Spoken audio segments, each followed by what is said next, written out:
Welcome to CGT and Mira. Thank you. Thank you so much for having me. In an increasingly polarized world, we have witnessed trade, digital tech, and international financial instruments being politicized, with the US and China as the world's two leading powers, increasingly seen as being in a rivalry.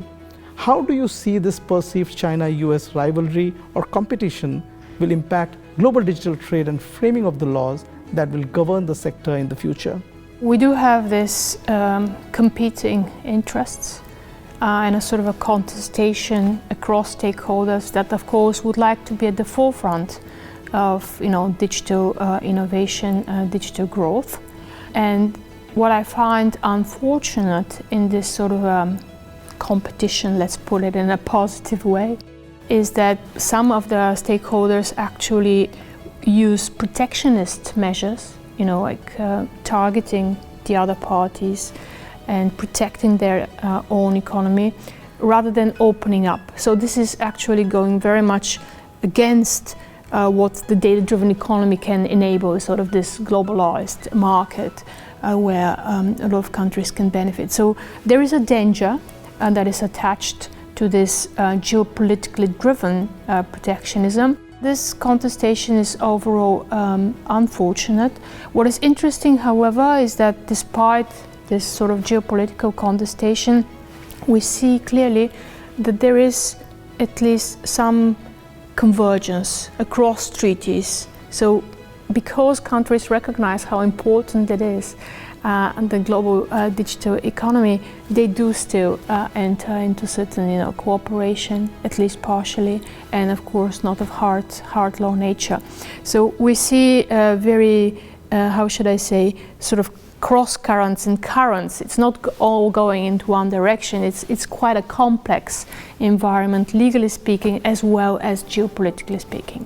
There has been a long-held perception in a large number of global South countries that the current international laws favors the West, as most of these global frameworks were developed by the Western countries in the post-World War era. How important it is to include the global South in framing of the frameworks that will govern the global digital trade? You're right that after the Second World War there has been some sort of a disbalance between Western countries in the global South, but this is now actually a good point in time to remedy this situation and make sure that this sort of regulatory framework and the economy itself is inclusive and open and takes into consideration the very specific interests and characteristics of the different countries. One also think about sequencing some of the obligations. So some developing countries are actually willing to agree on some of the provisions, but they say, well, we need more time to implement. I'm a lawyer, so I can say that law is flexible. So law can be designed in such a way that properly takes these interests into account and makes the framework inclusive and equitable.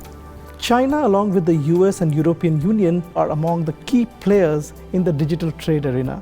From your vantage point, how do you perceive China's approach to digital trade rulemaking?